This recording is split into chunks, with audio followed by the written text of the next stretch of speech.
तो मेरे दोस्तों, जैसे कुछ दोस्तियां यहाँ पे हमें जिंदगी भर याद रहेंगी, बिल्कुल वैसे ही कुछ दुश्मनी हमें जिंदगी भर याद रहेंगी यूएफसी की। जैसे कॉनर मैग्रेगर वर्सेस खबीब की दुश्मनी आज तक हमें याद है, जिस तरीके से उनके रिश्तों में बहुत ज्यादा कड़वाहट है, बिल्कुल वैसे ही एक सबसे पुरानी दुश्मनी यूएफसी में है Daniel Cormier versus Jon Jones. दोस्तों, इनके रिश्तों में बहुत ज्यादा कड़वाहट वापस से शुरू हो गई है, ऐसा दिखने में आता है। कितनी भी यहाँ पे वो कोशिश करे दोस्ती के रिश्ते सुधारने की, पर हर बार ये कोशिश नाकामयाब रही है। अब वापस से Daniel Cormier versus Jon Jones की कंट्रोवर्सी शुरू हो गई है। दोस्तों, एक रशियन रियलिटी शो एएलएफ की यहाँ पे शूटिंग हो चुकी है और यहाँ पे जॉन जोन्स ने उसके बाद बहुत सारे खुलासे दिए डैनियल कॉर्मियर को लेकर। मैं आपको थोड़ा डिटेल में समझाऊंगा जॉन जोन्स ने यहाँ पे क्या स्टेटमेंट दिया है डैनियल कॉर्मियर के ऊपर और ऐसी क्या चीजें बोली है जिसकी वजह से इन दोनों के बीच में जो दुश्मनी है वो वापस बढ़ सकती है। और जैसे डैनियल कॉर्मियर के ऊपर जॉन जोन्स ने कुछ स्टेटमेंट दिए, वैसे ही कुछ स्टेटमेंट्स उन्होंने एलेक्स पेरेरा के बारे में दिए, जो उनकी फाइट यहाँ पे बोली जा रही थी कि यूएफसी व्हाइट हाउस में ये फाइट होगी, पर इसके ऊपर बहुत सारी चीजें यहाँ पे रिवील करी है जॉन जोन्स ने।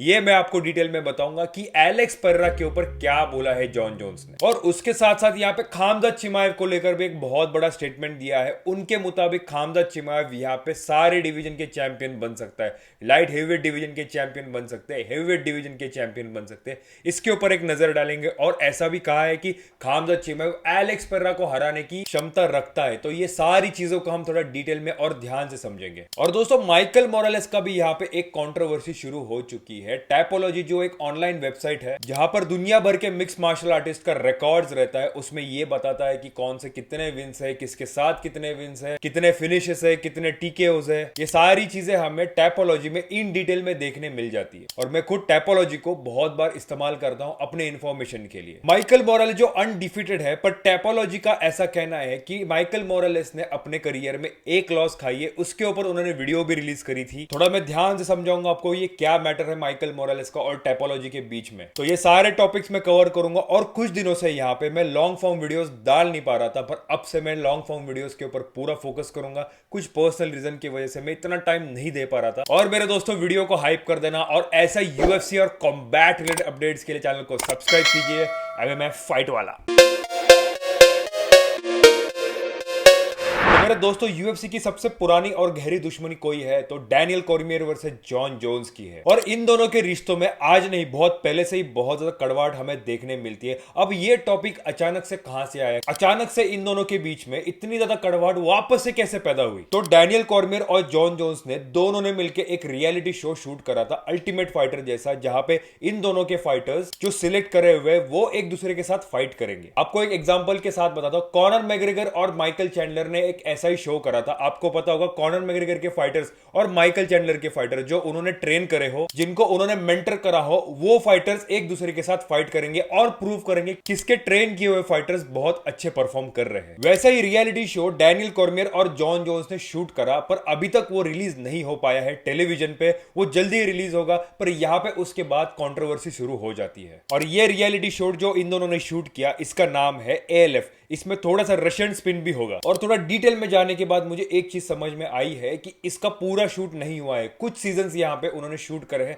बाकी के सीजन्स यहाँ पे शूट करना बाकी है। पर यहाँ पे शूट होने के बाद जॉन जोन्स के साथ एक इंटरव्यू हो जाता है, जिसमें जॉन जोन्स सीधा सीधा टारगेट कर देते हैं डैनियल कॉर्मियर को। पहले तो मैं आपको यह समझाता हूं कि डैनियल कॉर्मियर के बारे में जॉन जोन्स ने ऐसा क्या बोला। जॉन जोन्स का कहना यूं है कि डैनियल कॉर्मियर कोई अच्छा आदमी नहीं है, ना ही वो अपने फाइटर्स को इतने सही से ट्रीट कर पा रहा था। जो उसके फाइटर्स है उसके साथ वो कनेक्ट ही नहीं हो पाया, ना ही उनका बर्ताव अच्छा था, ना ही वो ट्रीट कर रहे थे अच्छे से अपने फाइटर्स को। और डैनियल कॉर्मियर को इतना ज्यादा अब्यूजिव वर्ड्स यहाँ पे जॉन जोन्स ने यूज करे हैं जो मैं यहाँ पे बता भी नहीं सकता। और जॉन जोन्स ने यह भी बोल दिया कि जब जब मैं यहाँ पे पीस करने की बात करता हूं, जब जब मैं रिश्ते सुधारने की बात करता हूं, तब तब यहाँ पे डैनियल कॉर्मियर ऐसी कुछ चीजें कर देते हैं जिसकी वजह से ये रिश्ते कभी सुधार ही नहीं सकते। वो क्यों सुधारना नहीं चाहता? बिकॉज डैनियल कॉर्मियर एक घटिया किस्म का आदमी है, ऐसा जॉन जोन्स ने सीधे तौर पे कहा। और डैनियल को मेरे साथ कोई रिश्ते अच्छे करने का शौक नहीं है। वो पुरानी चीजों को लेकर बैठा है, वो कभी पुरानी चीजें भूल नहीं पाएगा और आगे नहीं बढ़ पाएगा। और जोन्स ने तो ये भी बोल दिया कि ग्रेटेस्ट फाइटर्स के लिस्ट में से मैंने हटवाने का काम डैनियल कॉर्मियर का किया, वो सबसे अच्छा काम किया है।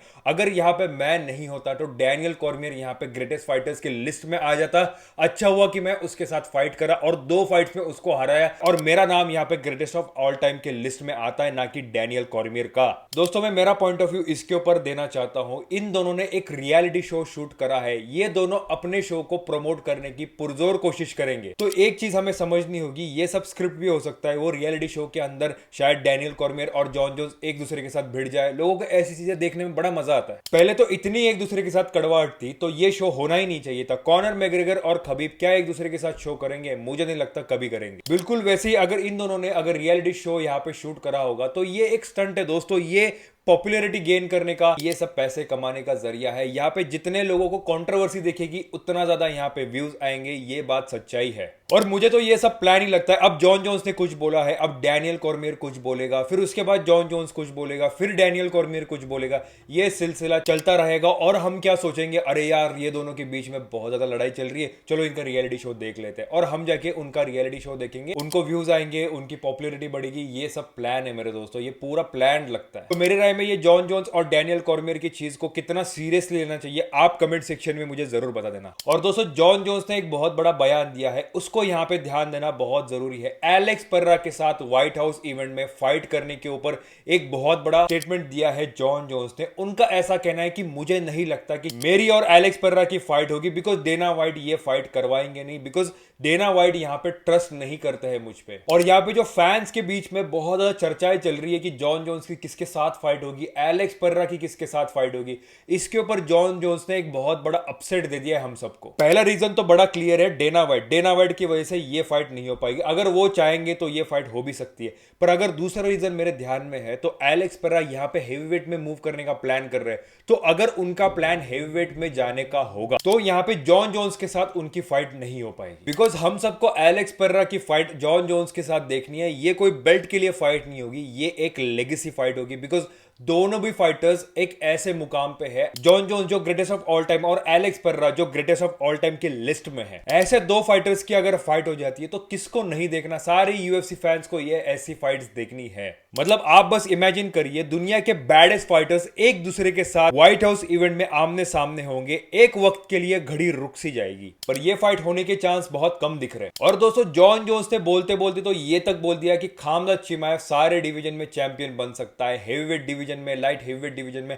और यहाँ पे एलेक्स पर्रा को हराने की क्षमता खामजात चिमाएव के पास है, ऐसा जॉन जोन्स का कहना है। एक बड़ा स्टेटमेंट यहाँ पे रिलीज करा है। देखो एक चीज तो हमें समझनी पड़ेगी, खामजात और जॉन जोन्स बहुत अच्छे दोस्त है, इन दोनों की दोस्ती बहुत अच्छी है। तो यहाँ पे दोस्त के सपोर्ट में जॉन जोन्स ने ऐसी चीजें बोली है, पर लॉजिकल वे से अगर देखा जाए तो खामजात चिमाएव हेवीवेट में जाकर एलेक्स पर्रा को हराएंगे। पहली बात तो खामजात चिमाएव हेवीवेट बनने की क्षमता रखते हैं, हेवीवेट में जाने के लिए उतना वेट बढ़ा पाएंगे क्या, उनके बॉडी को उतनी सहन करने की ताकत है? खामजात चिमाएव नो डाउट एक अनबीटेबल बीस्ट लगता है मिडिल वेट डिवीजन में, पर जब यहाँ पे वेट डिवीजन्स आगे बढ़ने की बात होती है, जब यहाँ पे वेट बढ़ जाता है तो दोस्तों सारे सिनेरियोस चेंज हो जाते हैं। तो यहाँ पे खामजात चिमाएव लाइट हेवीवेट में जाकर या फिर हेवीवेट में जाकर एलेक्स पर्रा को हरा देंगे, इस स्टेटमेंट के ऊपर थोड़ा सवाल जवाब किया जा सकता है और ये मानना बहुत ही मुश्किल है। पहले तो जॉन जोन्स ने अपने दोस्त को एक सलाह देनी चाहिए कि हमें उनकी फाइट्स यहाँ पे देखना बड़ा अच्छा लगता है। यहाँ पे जॉन जोन्स अगर खामजात चिमाएव को एक्टिव रहने के लिए बोलेंगे तो काफी अच्छा होगा, हम सबको मजा आएगा। अब दोस्तों बात करते हैं वेल्टरवेट डिवीजन के बीस्ट के बारे में, माइकल मोरालेस। उनका यहाँ पे नाम इस्लाम माकाशेव के अगेंस्ट लिया जा रहा है कि इनकी फाइट यहाँ पे होनी चाहिए टाइटल शॉट के लिए। और माइकल मोरालेस को ऐसा भी देखा जाता है एक केपेबल कंटेंडर कोई होगा इस्लाम माकाशेव के अगेंस्ट तो वो खुद है। और जितनी भी फाइट्स आप देखते हो माइकल मोरालेस के, आपको एक चीज समझ में आ जाती है कि इतना ज्यादा डोमिनेंस उसका पीक पे है,